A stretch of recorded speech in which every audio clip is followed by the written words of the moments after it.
absolutely gorgeous. Try to hold it together here. Gorgeous Northern California day to come celebrate Jean's life well lived. Susan wrote that in her obituary, and I loved it. It's perfect.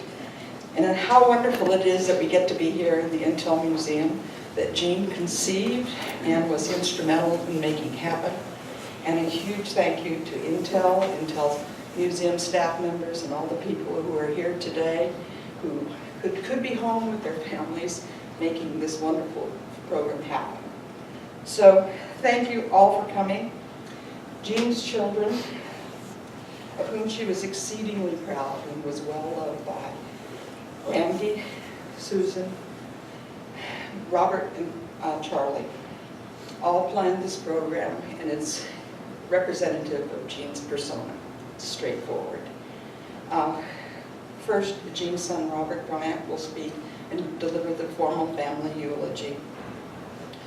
And next, her grandson will honor her Scottish heritage, as did the bagpiper just now, with a Robert Burns poem.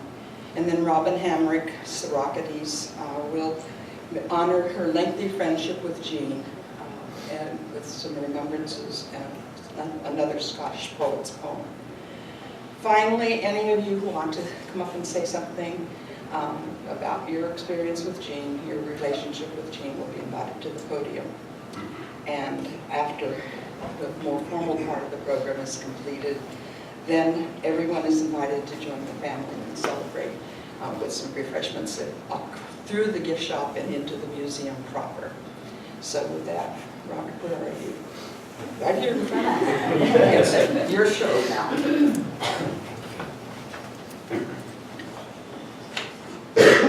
Good afternoon, everybody. Good afternoon. This is my first visit to the Intel Museum, and I'm sorry it's under this occasion, but isn't it beautiful? Yes. The family wishes to thank Intel specifically for their willingness to host this event that is in honor of our mother. I thought I was doing pretty well emotionally this morning until I heard the bagpiper coming in. And I will be eternally grateful that he did not go into Danny Boy, because that would have sent me over. Goodness. I'd like to tell you a bit about my mother, Jean Jones. And it is a bit daunting when someone has had the good fortune of living 87 years, because it's challenging to condense that into 2 minutes. So I'll try to be brief and give you a little bit of a history that some of which you may not know of her. The journalist Tom Brokaw several years ago had written a book entitled The Greatest Generation. It was his belief that what made it particularly great, and some might argue that each generation has its greatness, was that those individuals that survived the Great Depression, as well as participated in World War II, had a unique contribution to our country in making it what it is today. Well, my mother was born 2 years prior to the Great Depression beginning. The stock market crash of '29 signaled it, and our world was very different, was it not? In 1927, the pilot Charles Lindbergh had completed the first crossing of the Atlantic Ocean.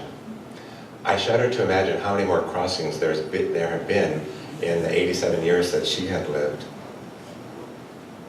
And back to the greatest generation, although she was not actually involved in the armed forces proper, she did donate, contribute her time, and fundraise for them, and had the opportunity right around D-Day time to be graduated from high school. So that was part of her memory. And she did tell me about USO dances that she had enjoyed attending. Back to the Bronx, a borough of New York, where she was born in 1927. She was born of Scottish immigrant parents, Charles and Hannah Chisholm. My grandfather had immigrated here in 1923, shortly after they married.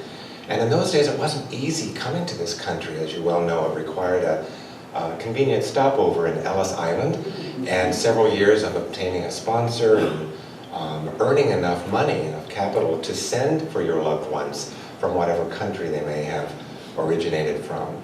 So several years later, my grandmother did appear, and she was a little reluctant to join this strange new world. It was so different from the small village of Kilmoors in Scotland that she had met my grandfather in. But she came. And that something that's interesting about many immigrants is that they frequently show their patriotism and their national allegiance and dedication even more strongly than many of us that were born here, I've noticed. And so she never failed to honor this adopted country of hers and was very proud.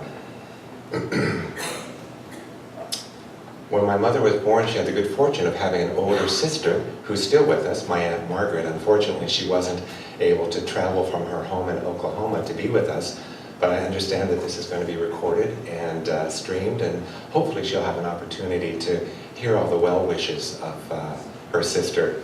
My mother also had a brother, Charles Jr., who was born in 1930.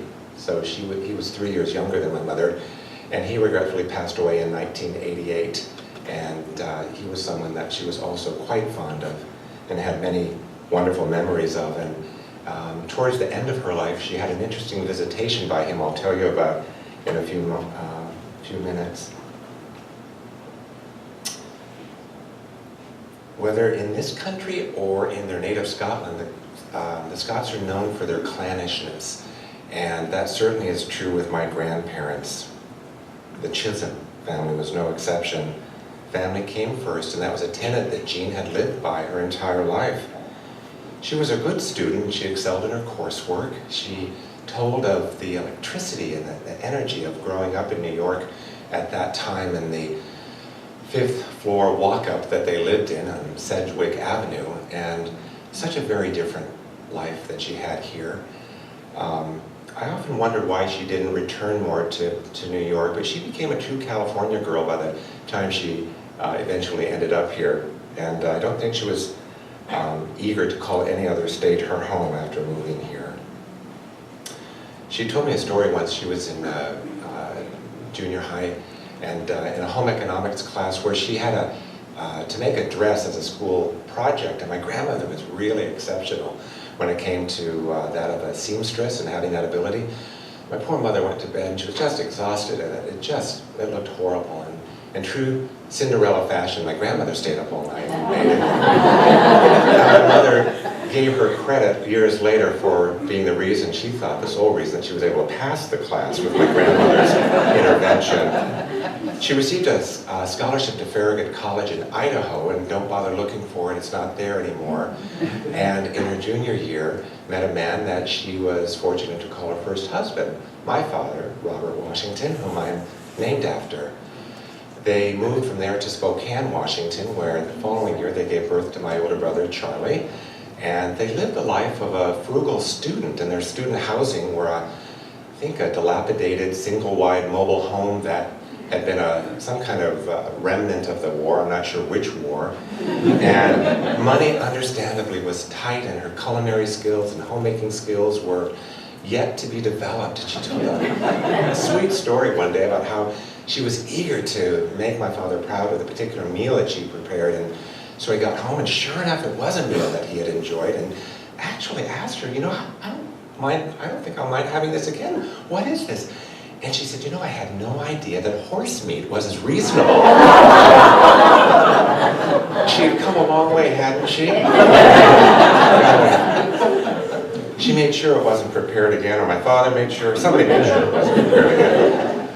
They moved in short order to Southern California, where my father's family had lived. He completed his master's in education, and the family moved to Northern California at that time, arriving in Palo Alto in the summer, June it was, in 1953. They were able to buy their first home in Palo Alto for $12,000. Gee, I know, it was a 3-bedroom, 1-bath home that they were most proud of. And it was really exciting those times. It was a new development. There were new people moving in, new veterans, new families. There was a spirit in our country at that time that, I don't know, I think just set the stage for my mother's life. And she had quit working when she was pregnant with me, thinking that she was never going to return to the workforce again. And that was typical of women in that era, to adopt maybe not a Harriet Nelson or a June Cleaver role, but a traditional housewife role. And those that didn't adopt that maybe had a tougher road to hoe in some ways with society's understanding and acceptance. So Anyway, it was quite a surprise when, and I was born the following spring after they moved here in 1954, and then the following winter, my father died unexpectedly, and she had the necessity of having to go back to work. And what was really empowering for her at that time was realizing that not just as a woman, but any person she felt needed to keep their skills current, because you never knew what life was going to throw at one. You might have this perfect script envisioned. Funny, isn't it, how sometimes life can scramble that a bit? Maybe end up with a perfect script, but a different route to getting there. So in true clannish Scottish fashion, my maternal grandparents moved from New York in with us. So even though my brother and I lost our father, it was a pretty nice blended family situation with which to be a part of. When my mother did return to work shortly thereafter, she worked for Hiller Aircraft in Menlo Park and had the good fortune of meeting her second husband, Merle, who went by the first name of Mel Jones. And they married in 1959, and that was also an auspicious year for her because she had the good fortune of working for Fairchild at that time. She had a girlfriend that had left Hiller that had gone to Fairchild and said, "Gene, I think you'll really like it here." And she wasn't one to take a lot of risks. If a company was loyal to her, she responded with that loyalty in kind. But she thought, why not? Let's shake it up a little. She did. Well, needless to say, I think that prepared her for what was to follow. In 1960, her family increased by the birth of my sister Susan, and in 1962, she left Fairchild thinking that she'd once again try the stay-at-home mother role. And not that there was ever any judgment or criticism of people that chose that option, but I think if you're a creative person that envisions your life on a little larger stage, sometimes the home with young children about may not be the place that you feel the most fulfillment. Sometimes it might be, but in her case, I don't believe it was. So she did attempt to go back to work in 1965, and she worked for a company whose name I won't mention. And it was a two-person operation. The manufacturing occurred back in the East Coast, and the representative worked in Burlingame. So she worked there with them, and she said the highlight of her day, it was so boring, she said the highlight of her day was when the mail was delivered. And every 2 weeks this gentleman would come back and load her down with work that she'd finish in a day or two, and then she'd sort of twiddle her thumbs. Well, in the spring of 1966, when she knew that she was going to be expecting her fourth child, Randy, at that time, she told her employer, and this was a vacuum tube manufacturer, and as she anticipated, he made clear to her that she no longer represented the image of a vacuum tube employee. So, I think at 5 months pregnant, she quit, thinking once again that she would not be employed in the future. And she said, I asked her once, I said, well, did that offend you? Did that, bring ire to you at all when he said that? She said, well, actually, no, I didn't particularly like the job, and I can think of worse things to be called or referred to in life than not meeting the criteria of a vacuum tube employee. So anyway, she was home, gave birth to her fourth child, Randy, in August of 1966, and 2 years later, who came a-calling but Dr. Moore, thinking that she might be interested in helping them out temporarily, mind you, while this new venture, a company that I don't believe was quite named yet, get off its feet. Well, of course, that company became Intel, where we're fortunate enough to be meeting here today. And she said, well, I've got a family vacation planned, and that is my priority. And he said, fine, Gene, we'll work around you. And that they did. Well, I think it was about 2 weeks into this part-time, temporary position, mind you, that Gordon came to her and said, Gene, you've got a fish or cut bait here. She said, well, I guess I'm going to cut bait and stay. I don't think when it comes to the many wonderful decisions that my mother made in life that she ever regretted that one. In fact, I think that was right up there with, next to her husband's and family, one that she was most proud of. In fact, we jokingly refer to Intel in our family as her 5th child. One that she labored with, one that she loved, and one that she was so very, very proud of.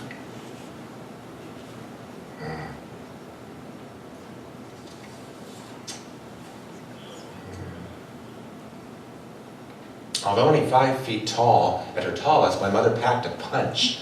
As evidence, one day in, God, I can't even remember the year, I want to say somewhere in the late 60s. No, it was earlier than that. We had postponed a family vacation because my brother needed to take algebra. I won't say which brother. So the big day comes, and the grades come in the mail that day, and my mother opens it, and regretfully he didn't perform quite as stellarly as she had hoped. And that was the day that we happened to trim the bottle brush tree in the backyard, and she's looking at this report card and she said, "Charles, what is the meaning of this?"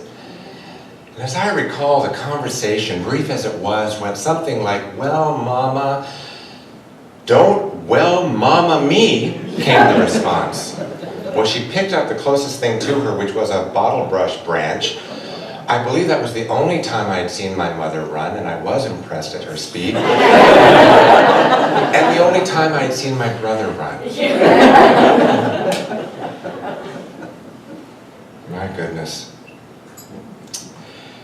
Well before Rachel Ray joined our world, my mother was the queen of the 30-minute meals. She'd get home at 5:30, she'd throw something on the stove or in the oven, or something that maybe she had begun preparing before she left for work in the morning, run upstairs, change her clothes, look at the mail, come down, pet the dog, hug her husband, say hello to the kids, and have the meal on the table by 6. She was always eager to exchange information, not only about our day, but to tell her something interesting with her day. But she was always cautious to not disclose personal or confidential information about the company she worked for. And it's so true, in 2006, the journalist David Brock had interviewed her for her oral history regarding Intel. And she had mentioned a story about a particular executive whose handwriting was vexing for her to decipher.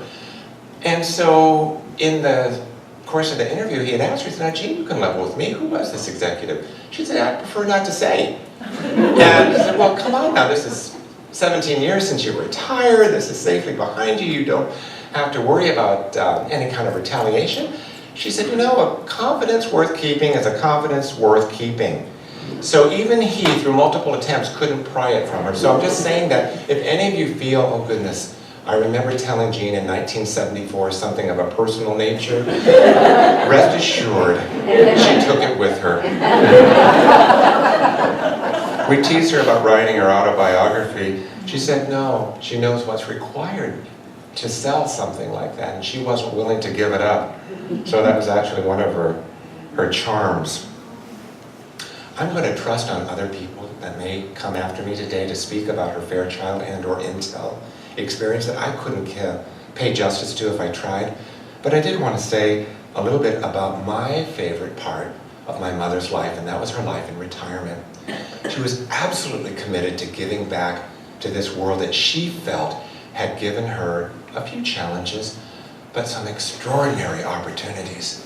And if you were one to want to cry on her shoulder, she'd offer a consolatory. She'd be willing to listen on occasion, and she'd certainly show concern and empathy, but she was not one to cry in her beer, as they say. She was not one to pat your head and to give you false platitudes and say, there.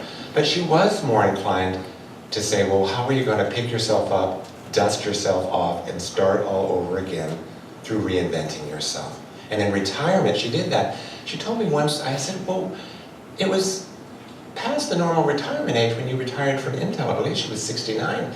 She said, well, I initially wondered if I'd have enough in my personal life to sustain me. Well, the 3 areas that I think she devoted the most time to, actually 4 areas, were number 1, the South Palo Alto Food Closet. Secondly, the Order of the Eastern Star. Thirdly, the Santa Clara County Voters Registrar. And I'm sure fourthly, there's something. Oh, and travel, of course. She enjoyed all of them. Well, she really believed in giving back. I wanted to tell one quick story about the food closet. She worked there and managed Mondays, and if she needed someone to fill a time slot, she was the person to go through, and she would charm the volunteers and was always on the prowl looking for people to work there. And she was really responsible when it came to those resources and knew that it was up to her to make sure on her watch they were distributed equitably. So this one gentleman came, older fellow, and there was a sign, big sign posted that you could help yourself to up to 2 loaves of bread if you chose to. So she noticed that this gentleman apparently had more than the requisite 2 loaves of bread. So she made a point of saying, "Sir, excuse me, perhaps you didn't realize, but you had more than your 2 loaves. Could you kindly return one?" So, speaking a language that she did not speak, he took it out of his bag and rather forcefully put it on the counter in front of him and said something else, and she thanked him for that. And as he turned to leave to go out to his automobile, my mother nudged me and said, "Watch this." So I walked out after her, and she said, "Oh, sir," as we got to his car, "perhaps you didn't realize that you still have more than 2 loaves of bread in your bag." And he looked at her, and she railed, and she smiled, and he took out another bag, and he forcefully put it on the hood of his car, and she picked it up and thanked him and walked back and turned and said, "Oh, Mr. So-and-so," and he turned and eyed her suspiciously, this poor, beleaguered man. And she said, "I just wanted to thank you again and say, have a nice day." And I said, "Well done." I walked back in, and she said to me, "Not on my watch." Now, personally, if someone came with a sob story that they didn't have time to get the required documentation proven, absolutely. She had a heart of gold and would give it out of her own pocketbook, if need be, to help someone. But she was really responsible in meeting the tenets of that organization. And similarly with the Order of the Eastern Star, I wanted to say something. It's a volunteer women's fraternal organization, and I just love this. I learned on their website that their slogan, perhaps one of many, is dedication to charity, truth, and loving kindness. Can you think of anything more exemplary? I mean, I want to be a member of the Eastern Star. I was so proud of her commitment to this women's organization, the different levels of office that she held, the fraternal friendships that she pursued. And I tell you, she would not hesitate. If there was someone in need in that organization or within her community that she was made aware of, she would do whatever she could to help them. Nothing was too great to ask of her. Big shoes to fill, weren't they, for a small person?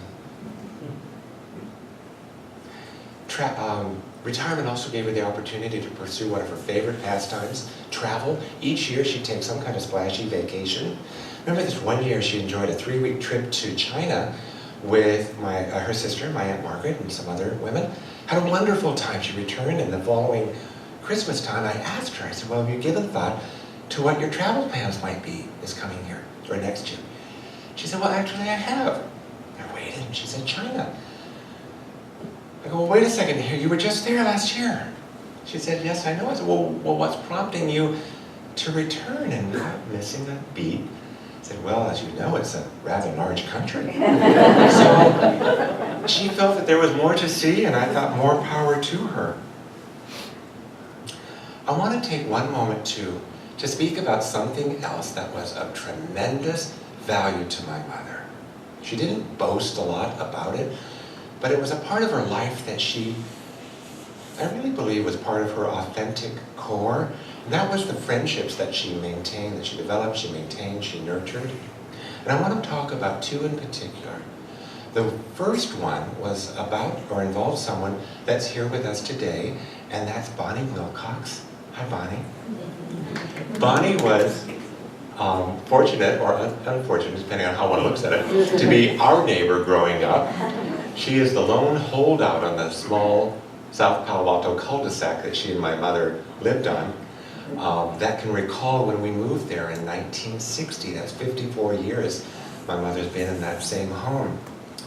After my stepfather had passed away in 1981, the girls did what they wanted to do all along. They put a gate between each other's property, and my mother put a pool, and it was through Bonnie's friendship with my mother that my mother became familiar with the Order of the Eastern Star, and it was through my mother's friendship with Bonnie that she became aware of the South Palo Alto Food Closet, and it's Bonnie's church that that provides the space for that charity to exist.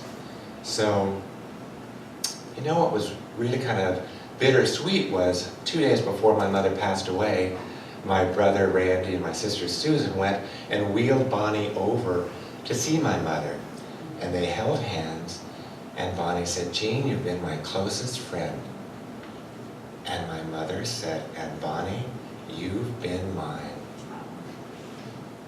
I want that for each of us when our time comes, to have a closest friend there, to hold our hand and to remind us of how important we are to each other. Because in the broad scheme of things, at the end of the day, whether we have children, whether we're married, whether we have careers, I don't know, I think friendship is pretty darn important. It certainly was to my mother. The other friends that I wanted to mention were a married couple from Scotland, Brian and Elaine Pagan. They have the good fortune of coming from a village very close to where my maternal grandparents came from in Scotland.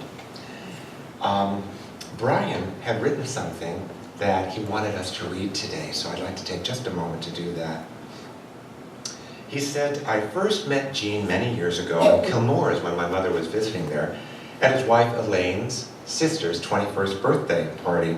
Susan was there also. That was approximately 28 years ago. Kilmore's is a small village where Jean has had family history. In conversation with Jean, I told her that Elaine and I had visited Los Angeles and Las Vegas the previous year. This is the only time I can remember that Jean gave me a hard time. The reason being was that we had traveled all that distance and not visited her in Palo Alto. Jean made me promise. My mother was not to be trifled with when you made a promise to her either, that the next time we visited America, we would come and stay with her. We did as we were told. That's what most people that knew my mother did, I think. And have visited once a year ever since. There were 3 separate occasions, he said, when they visited twice a year. The first one was when Susan and her husband Wilson's son, Andrew, was born. The second one was one year when my mother wanted them to experience an authentic American Thanksgiving, a holiday, quite understandably, Great Britain doesn't celebrate. The third time was this past March, and I suspected that that would be something that would be a visit my mother would hold on for, which she absolutely did. Jean introduced us to very special places, such as Lake Tahoe, a love of my mother's, where we had 2 homes growing up. She enjoyed spending getaway time, and when we first bought the cabin in 1965, South Lake Tahoe was a very primitive area. We had no telephone that first year. 2 years later, we got our first phone, which was a 4-person party line. We'd walk to the beach, we'd read, we'd play, we'd entertain ourselves. A simpler time, no? Cambria, Palm Springs, and numerous other locations we enjoyed with her. I used to love making breakfast for Jean, and she would sit there reading the daily paper. Well, what many of you may not know is she did the crossword puzzle daily. The only person I've ever known to do it in pen, by the way. I'd always say, well, I'll go in after her and, fill it in. There was rarely anything to fill in after her. After breakfast, we discussed the topics of the day and set about putting our 2 countries' problems to right. And I don't doubt between the 2 of them they managed. Another great passion Jean and I had was shopping for bargains. Macy's has lost a very valued customer with Jean's passing. Jean loved having her family around her. She treated us as a part of that family, including us in all activities. The third time we visited, of course, was this past March. It was heartbreaking to know that Jean was so seriously ill. Elaine and I were so thankful that we got to spend that time in particular with Jean, as she was such a special person and friend to us. We left on Saturday and Susan phoned us to tell us the sad news of her passing the following Wednesday. Rest in peace, Jean, gone forever but not forgotten, and thank you for everything. At this sad time, Elaine and I are thinking about all Jean's family, Robert, Charlie, Susan, Randy, and their respective partners, and a special thought for Andrew. See you all in September to continue Jean's bond of us all being together again.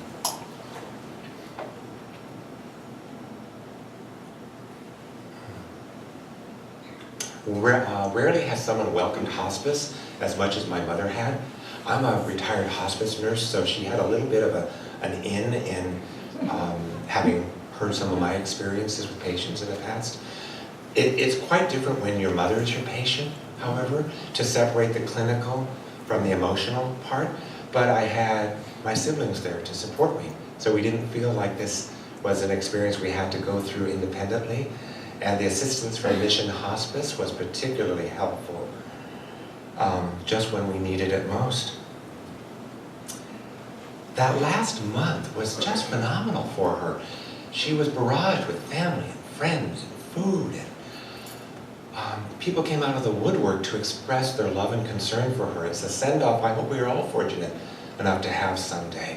A friend of mine had sent her a card shortly before she passed, and she couldn't wait to tell me about it. She said, you know, I had no idea I was this important to so many people.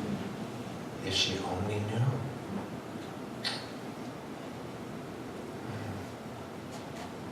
When I mentioned that my mother had had a visitation or two before she passed away, it's very interesting. I've seen this a lot with former hospice patients.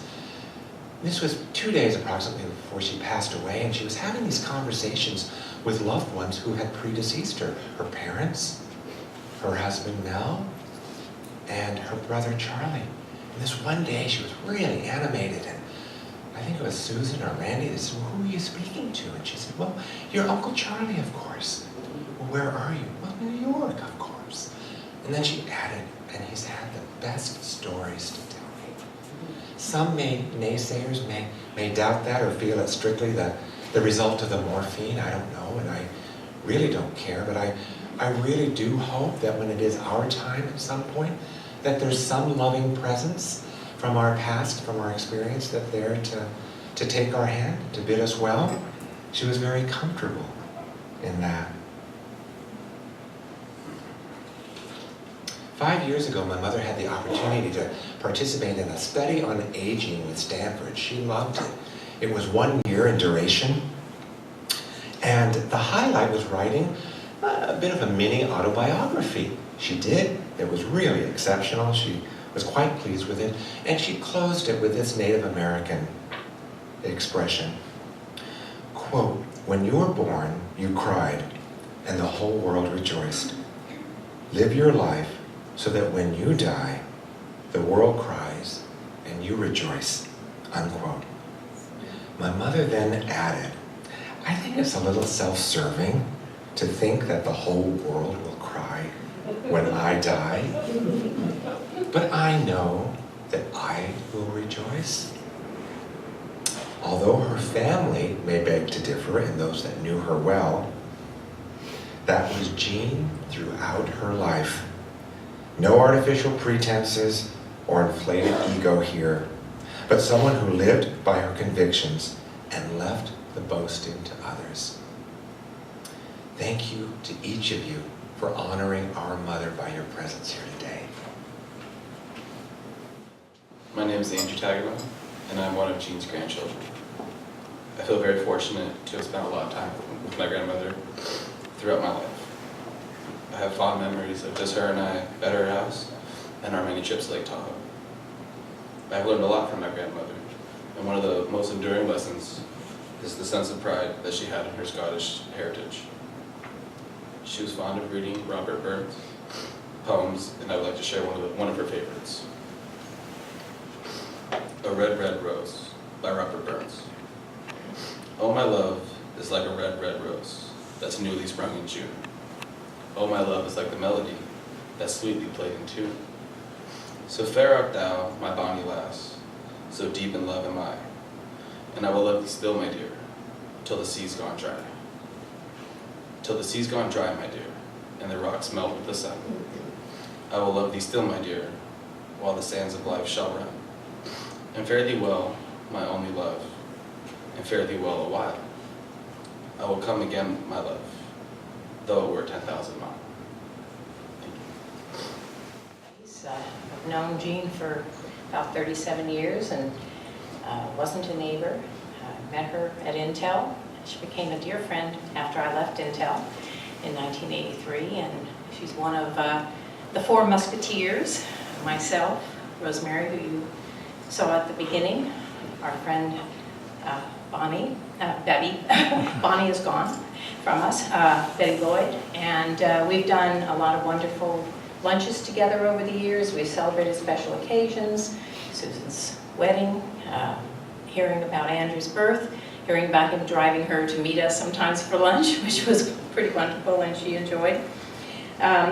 Over this period of time, there are so many memories that you think about. It was such a surprise to us. We had lunch with Jean a few months ago now, and celebrated at a little place in Los Gatos, the four of us, and at the end of our lunch, we planned our next lunch, which was going to be 2 months later, and in the interim, we got a phone call from Susan about Jean's condition, which was, as most of you know, very, very sudden and surprising that she had so little time, but we were very fortunate that we were able to get together and have a Scottish lunch at her house in Palo Alto, and it was wonderful. She was never a person to dwell on what she couldn't do or couldn't have, or she enjoyed every moment. The times when we visited, we'd all trade our stories about what had happened to us in the interim, and even at this time, we talked about our fond memories of times we spent together. Her family was around. It was great the day we were there. Randy came over with the 2 dogs, and Susan's there, and we had a start-to-finish Scottish feast. And the next week, her friends from Scotland were coming, and she had a whirlwind, wonderful trip with them. When I think back over the years, about 34 years ago, I remember us all going fishing at a lake that I think Gordon had when we went trout fishing, and sat in the sun and fished from the bank and shared just one of the many good times. She was a person that had outlived 2 husbands, raised 4 children, loved her grandchildren, and loved her friends and her family, and she was passionate about life in general. I think we are all very fortunate to have been blessed with having her in our lives. I'm going to read just a little bit of a poem, and this one is kind of along the tone of some of Robert's thoughts, and really, I think how Jean would feel. It's a different Scottish poet, Henry Scott Holland. Death is nothing at all. It does not count. I have only slipped away into the very next room. Everything remains as it was. The old life that we lived so fondly together is untouched, unchanged. Whatever we were to each other, that is still the same. Call me by the old familiar name. Speak of me in the easy way which you always used. Put no sorrow in your tone. Laugh as we always laughed at the little jokes that we enjoyed together. Play, smile, think of me, pray for me. Let my name be ever the household word that it always was. Let it be spoken without effort. Life means all that it ever meant. It is the same as it ever was. There is unbroken continuity.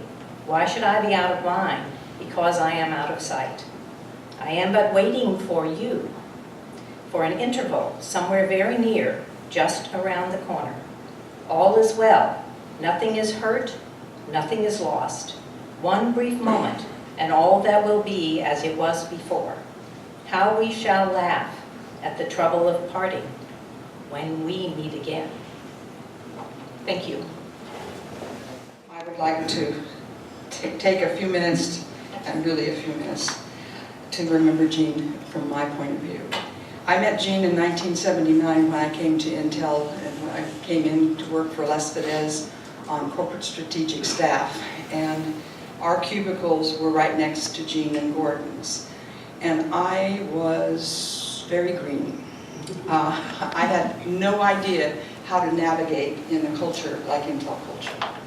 I had some instincts, but no idea.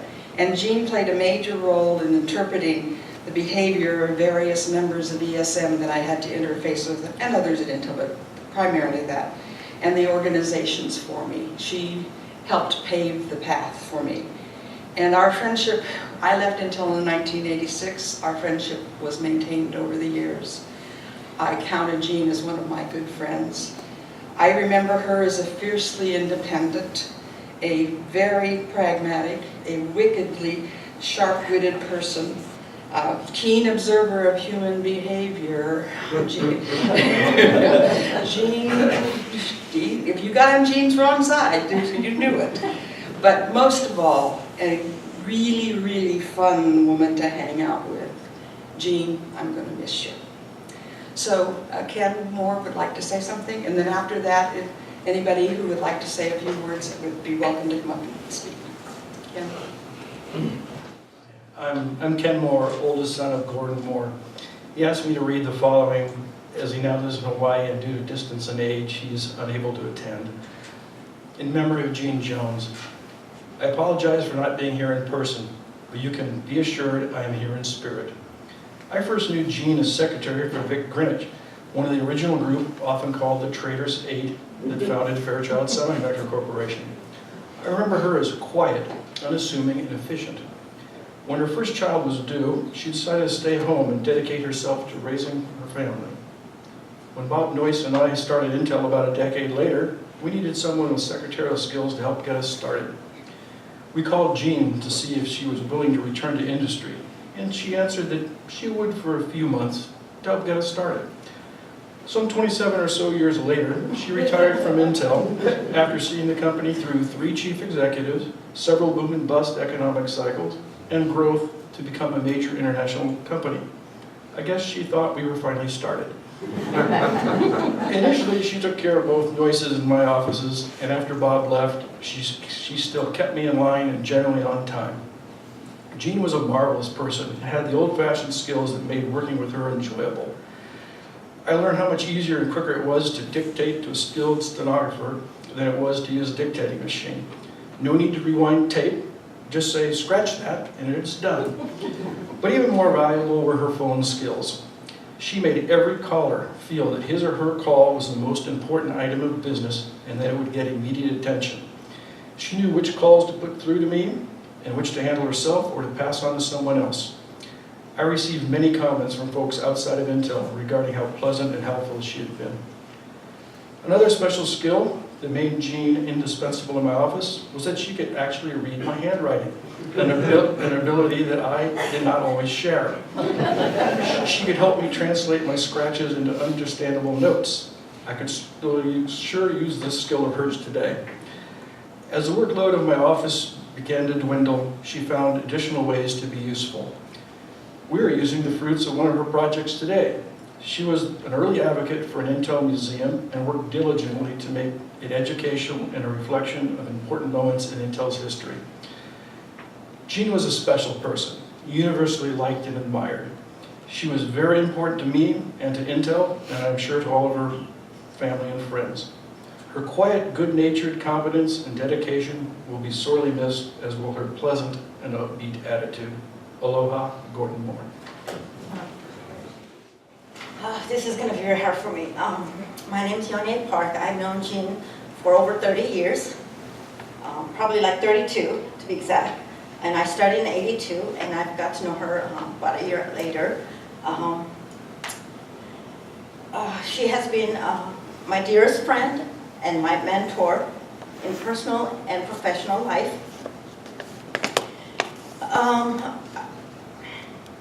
I've been going through, whenever I had issues or going through hard times, I would give her a call and just listening to her voice, and she's always a straight shooter. And at the end of conversation, she always says, "Young A, you know what to do."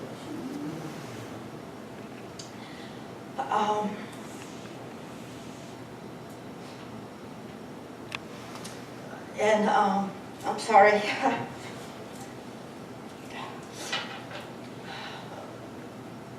And also my son, little Rory, and Andrew, they've been at the daycare and at times, and she would pick them up and take them to her house.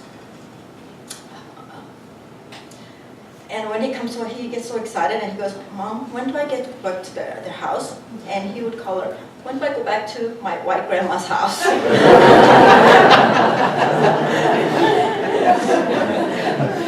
And he's always so excited. He just adored her. And she had always had this positive and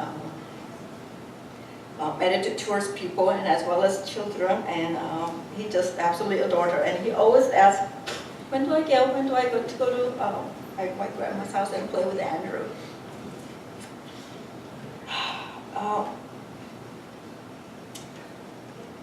And I'm sorry. Now that she's there with my son, hopefully, I know she's going to keep him straight. She's going to keep him in line. And I'm going to miss her dearly. Thank you. Sorry. Hi. Oh, hi. My name's Ricky. I'm Jean's daughter, outlaw. Kind of her daughter-in-law, but Robert and I have a daughter, Lauren, who's here. This is Jean's granddaughter, Lauren. I'm not married to Robert, so she was my mother, outlaw.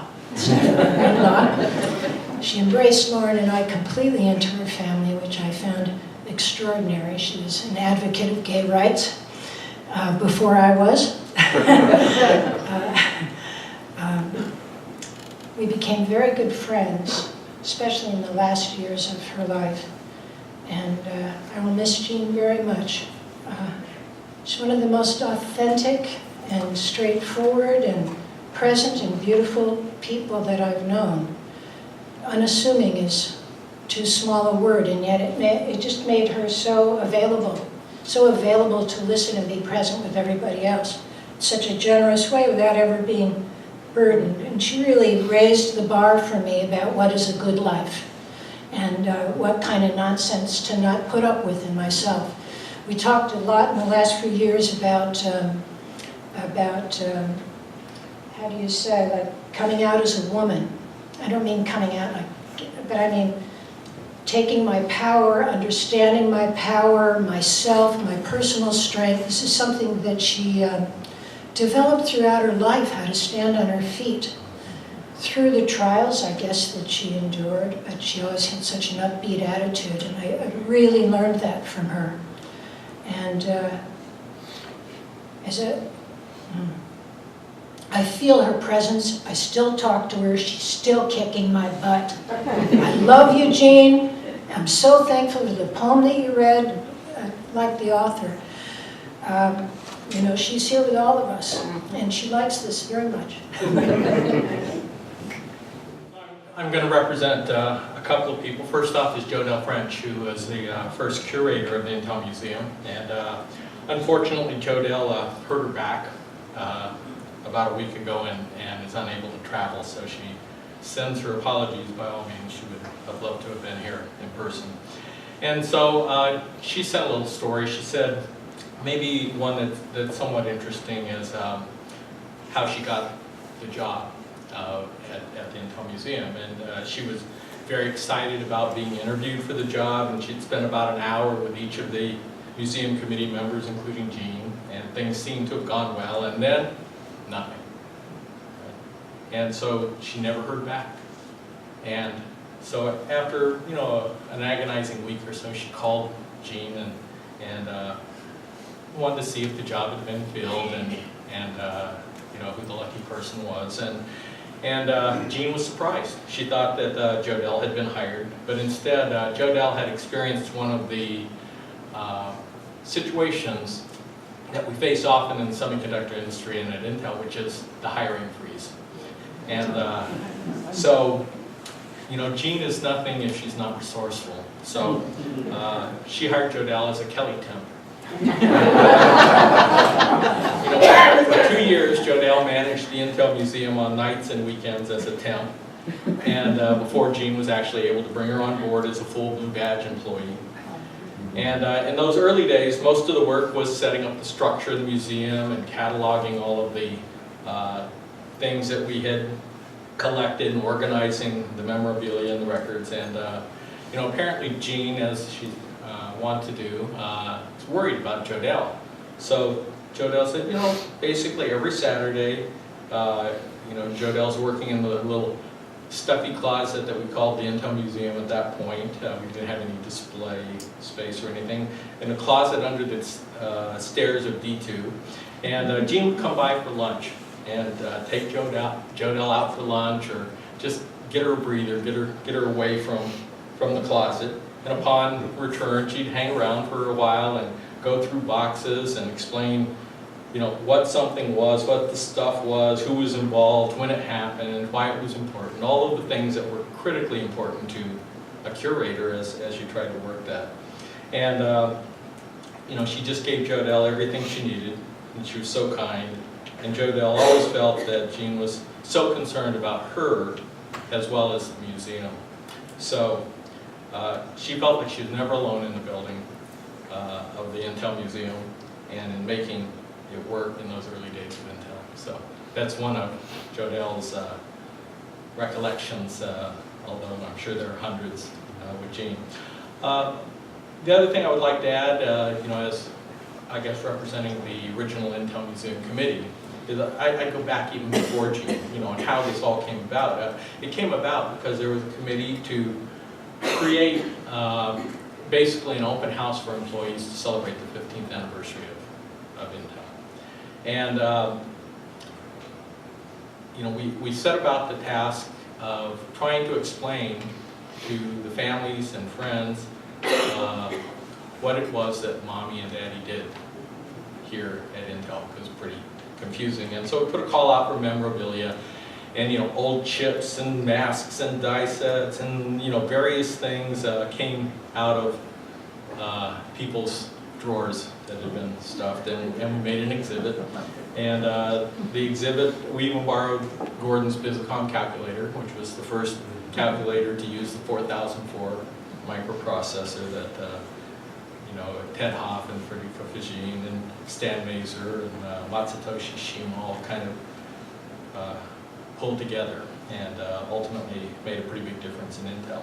Anyway, the open house was a huge success. The exhibits were a huge success, and we didn't want to just throw the exhibits away. So for a while there, we rotated them. We moved them to different sites so that Oregon could see them and Arizona could see them. And then they ultimately came back. This was before Santa Clara 4 was full, and put it out front of Gordon's office, and it was on display there for a while. And then ultimately, when they needed the space for cubicles, then it went off into storage. But what happened was that from that open house and from the continued displays, employees kept sending stuff in. So we kept growing the collection, even though we didn't actually have any exact need for it. We didn't have a permanent place. Everything was run by this volunteer committee, and it was chaired by Jean. And I think that Jean instinctively knew that things had to change. That, you know, Intel and the rest of the Silicon Valley were marching to a cadence of Moore's Law. Everything doubling every couple of years. And history was being made at an unprecedented pace. And with that, history was being lost at an equally rapid pace. And so the only way that we could kind of preserve the technologies and the manufacturing processes and the products and the people that were creating this space was to do it ourselves. That was something that no traditional museum could keep up with. And so we created the Intel Museum. We went out and talked to other corporate museums, all of those kinds of things. But then the fight came, and you know, with great support, we were able to get budget. We were able to secure space here in the Robert Noyce building for display. And we were able to bring Jodelle on as a professionally trained museum curator, and started working on that. So, you know, I look back, I also have had phenomenally great interactions with Jean over the years, but a friend of mine once wrote that the character of a big company is a many-faceted jewel, and that the cut in part is by the interactions of its employees. And it's not just the vice presidents, it's not just the engineers, it's people like Jean that helped make this company a great company. And you know, I think each of us, knowing her, we know of her extreme kindness, we know of her gentle nature, we know of her optimism, and we know of her confidence. But for many others, I think the legacy will be the Intel Museum.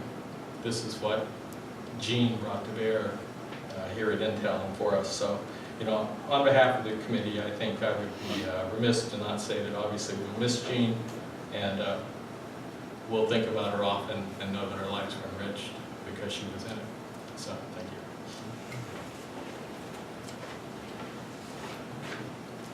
you. If there's nobody else who wants to say something, then I suggest we all go across the way. There's refreshments. We can talk to each other, share stories. But thank you all for coming. I know Jean appreciates it. And I'm with Ricky. She knows what's going on.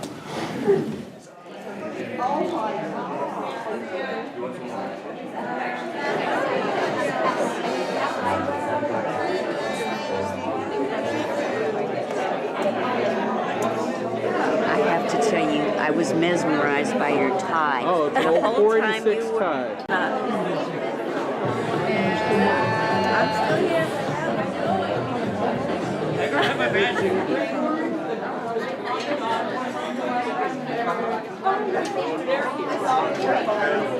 here.